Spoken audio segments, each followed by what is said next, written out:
prajurit pembela Rasulullah, bangkitlah untuk agama, bangkitlah untuk negara, satukan hati, satukan jiwa.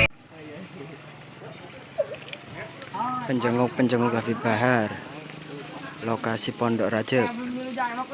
Oleh Allah, Isra wal Mi'raj pada tahun tersebut adalah amul hazan. Pada tahun tersebut adalah tahun kesedihan bagi Rasulullah, karena pada tahun tersebut dua manusia yang dicintai oleh Nabi wafat, yaitu Abu Talib pamannya Nabi dan Sayyidatuna Khadijah istri yang Nabi cintai.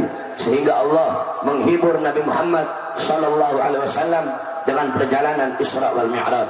Dalam Al-Quran Allah berfirman, Subhanalladzi asra bi'abdihi laylan minal masjidil haram ilal masjidil aqsa. Allah memulai ayat tersebut dengan kalimat tasbih, yaitu subhana. Pertama bimakna ta'ajjub, yaitu makna kekaguman. Berarti Allah ingin menceritakan, Allah ingin menunjukkan bahwasanya Isra Mi'raj adalah kejadian yang luar biasa. Setiap Allah menceritakan kejadian yang luar biasa dalam Al-Quran, pasti Allah awali kejadian tersebut dengan kalimat tasbih, yaitu subhana. Kedua bimakna tanzih, yakni tanzihullah min kulli su'in, al-bara'ah lillah min kulli naksin, yaitu mensucikan Allah dari segala keburukan, membebaskan Allah dari segala kekurangan. Kenapa? Isra wal Mi'raj adalah kejadian yang tidak masuk akal. Bagaimana mungkin perjalanan yang harusnya dilalui selama berbulan-bulan, perjalanan itu dilalui hanya sebagian malam? Akal tidak bisa menerima. Ini kejadian tidak masuk akal. Untuk menghilangkan keraguan-raguan dalam hati kita, Allah memakai kata subhana, karena tidak ada yang mustahil bagi Allah. Kalau Allah tidak sanggup, kalau Allah tidak mampu memperjalankan Nabi, berarti Allah punya kekurangan. Sedangkan kalimat tasbih adalah kalimat yang mensucikan dan melepaskan Allah dari segala macam bentuk kekurangan. Subhanalladzi asra bi'abdihi, maha suci zat yang telah memperjalankan hambanya. Al-abd dalam hamba tersebut, dalam kitab tafsirnya Al-Imam Fakhruddin Ar-Razi, gauluhu bi'abdihi bil jasadi war ruh.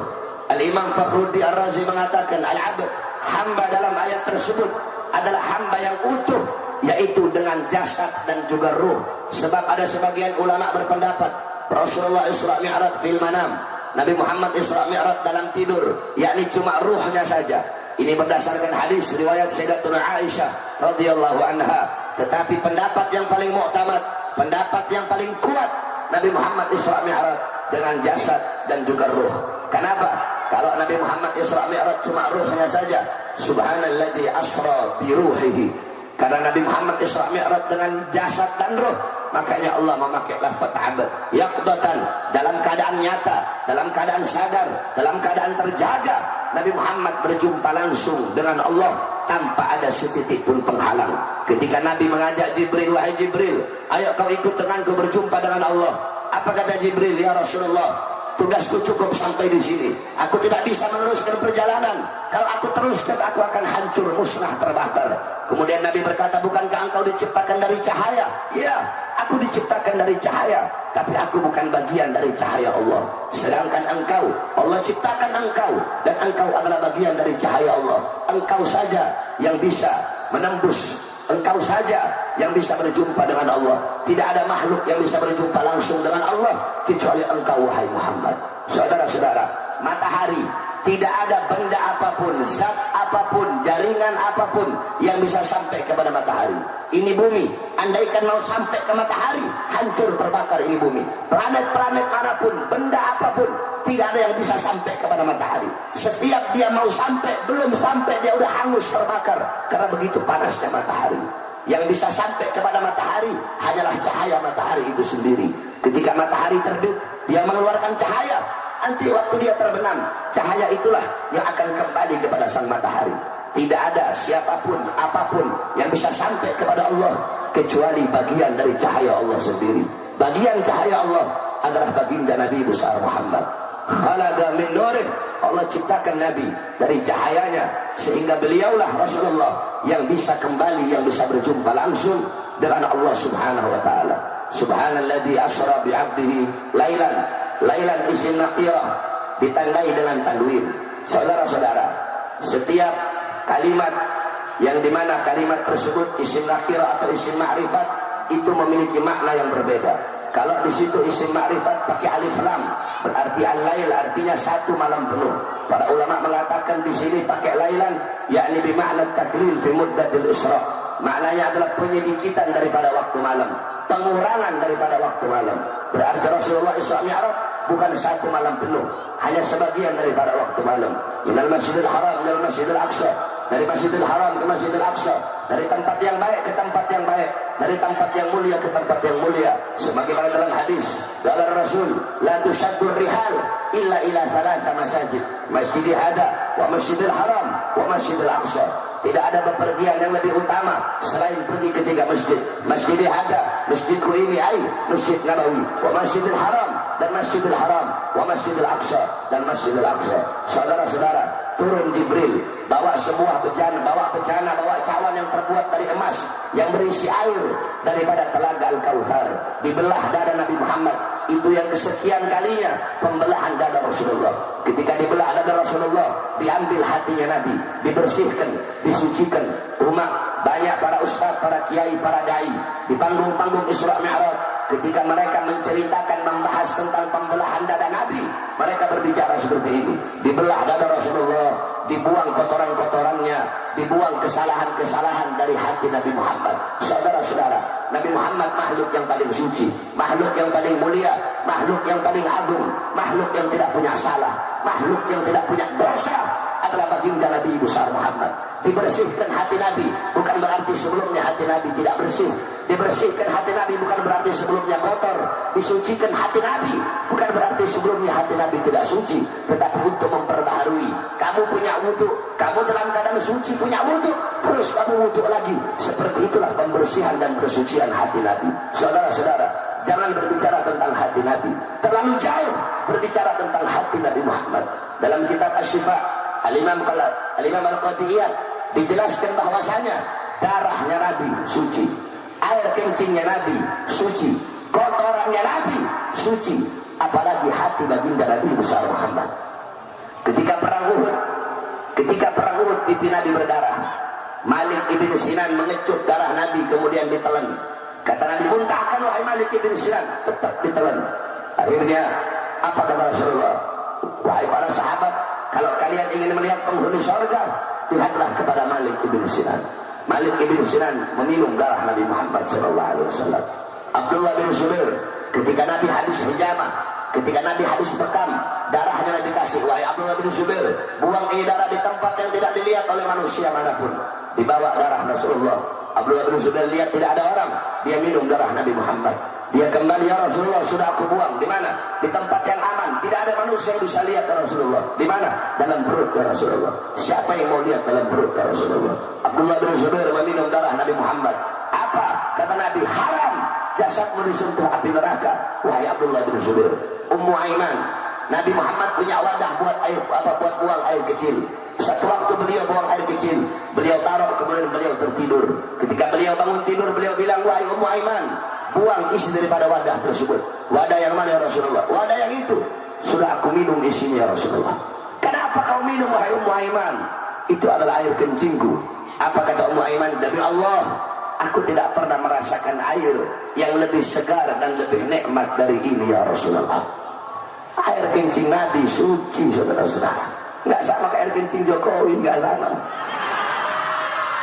Kalau air kencing kita bau curut, air kencing Nabi Muhammad suci, darahnya suci, apalagi hati baginda Nabi besar Muhammad Sallallahu Alaihi Wasallam. Nah, saudara-saudara, Nabi diundang oleh Allah untuk apa? Untuk menerima satu perintah yang mulia, satu perintah yang agung, yang dimana ketika Allah memerintahkan perintah-perintah yang lain cukup melalui Quran. Allah perintahkan puasa cukup melalui Quran. Allah perintahkan zakat cukup melalui Quran. Allah perintahkan jihad cukup melalui Quran.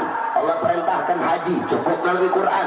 Tapi ketika Allah perintahkan perintah yang satu ini tidak cukup melalui Quran, Allah undang langsung Nabi Muhammad untuk menerima perintah mulia tersebut. Karena begitu pentingnya perintah ini. Apa itu perintah? Perintah itu adalah salat.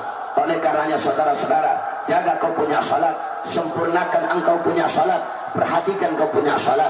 Salat adalah penentu kebahagiaanmu dunia akhirat. Salat adalah penentu keselamatanmu dunia akhirat. Salat adalah penentu akhir hayatmu. Apakah kau akan mati dalam keadaan baik atau mati mati dalam keadaan buruk? Apakah kau mati husnul khatimah atau mati su'ul khatimah? Salat adalah penentu kelak dalam kubur, apakah kau akan selamat atau kau diazab dan disiksa. Salat adalah penentu kelak di yaumul ba'ats, di hari kebangkitan, apakah kau dibangkitkan dalam keadaan baik atau dibangkitkan dalam keadaan buruk. Salat adalah penentu kelak di yaumul mahsyar, di padang mahsyar, hari di padang mahsyar, apakah kau akan tenggelam dalam lautan keringat atau engkau akan dinaungi dengan cahaya salatmu. Salat adalah penentu kelak di yaumul mizan, di hari pertimbangan, apakah engkau akan berat timbangan kananmu atau timbangan kirimu. Salat adalah penentu kelak di yaumul hisab, di hari perhitungan, apakah engkau akan menerima buku catatan dari sebelah kanan atau dari sebelah kirimu. Salat adalah penentu ketika engkau melewati jembatan Shiratul Mustaqim,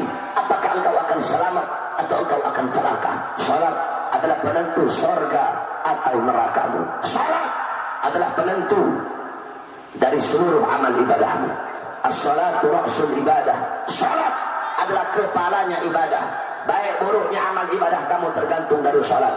Bagus rusaknya amal ibadah kamu tergantung dari salat.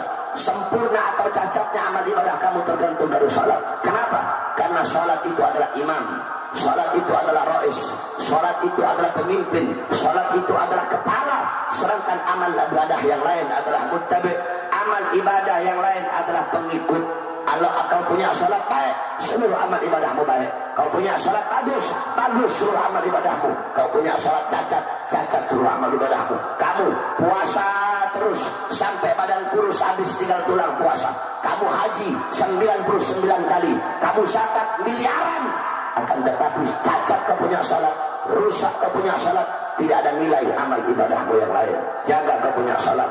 Al-Imam Al-Habib Umar Ibn Abdurrahman Al-Attas Qutbil Anfas, beliau ketika anaknya wafat, datang orang-orang takziah kepada beliau, sehingga orang-orang yang takziah tersebut terlambat salat.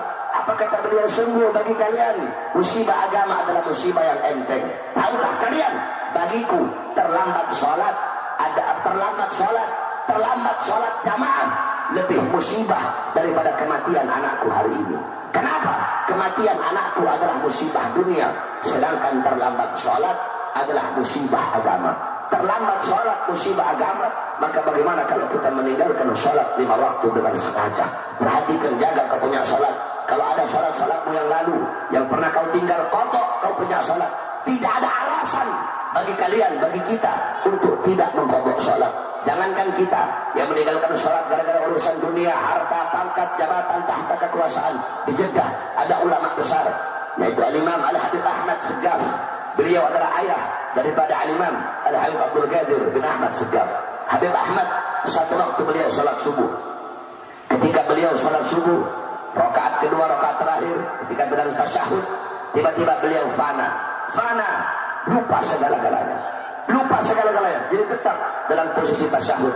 Jadi enggak salam-salam, bukan 1 jam 2 jam, 40 hari dalam posisi tasyahud, enggak salam-salam, lupa segala, enggak makan, enggak minum, lupa segala-galanya. Udah lewat 40 hari baru sadar, astagfirullah, assalamualaikum warahmatullah, assalamualaikum warahmatullah. Udah, kemudian beliau lihat matahari udah muncul. Beliau tanya sama anaknya Habib Abdul Qadir, ya Abdul Qadir, udah masuk waktu duha ya? Beliau kira lewat beberapa jam saja. Kata anaknya, Abah, bukan cuma masuk waktu duha, 40 hari. Astagfirullah. Akhirnya beliau qadha salat selama 40 hari tersebut. Padahal tertinggalnya saking khusyuk, saking nikmat berhubungan dengan Allah. Saya dan kalian, kita meninggalkan salat gara-gara urusan dunia, urusan harta, urusan pangkat jabatan, tahta dan kekuasaan. Di masjid-masjid kalian, di musala-musala kalian terdengar panggilan Allah, terdengar seruan Allah. Allahu Akbar, Allahu Akbar, Allahu Akbar, Allahu Akbar. Asyhadu an la ilaha illallah, asyhadu an la ilaha illallah, asyhadu anna Muhammadar Rasulullah, asyhadu anna Muhammadar Rasulullah. Kamu yang berdagang, berhenti dulu dagangnya. Kamu yang punya warung, tutup dulu warungnya. Hai kalian yang di atas kursi kekuasaan, bangun dari kursi kalian. Hayya 'alas shalah, hayya 'alas shalah. Ayo salat, ayo menghadapku, kata Allah. Ayo kembali kepada aku. Serahkan jiwa dan raga kalian untuk bersujud dan bertekuk lutut di hadapanku. Tinggalkan dulu urusan dunia kalian, tinggalkan dulu urusan harta kalian, pangkat jabatan kalian, tinggalkan dulu urusan perut kalian. Sekarang saatnya kalian kembalikan kepadaku. Hayya 'alas salat terdengar di kuping-kuping kalian, tapi kalian abaikan panggilan Allah, kalian abaikan seruan Allah, dan lebih memilih panggilan-panggilan selain Allah, lebih memilih seruan-seruan selain Allah, lebih memilih panggilan perut, panggilan kursi, panggilan pangkat, panggilan anak istri, panggilan dagangan, panggilan customer, panggilan bawahan, panggilan atasan. Kalian lebih memilih panggilan selain Allah daripada panggilan Allah Subhanahu wa taala. Makanya apa kata Nabi Muhammad? Idza 'azzamat ummatid dunya nuzi'at minha haibatul Islam.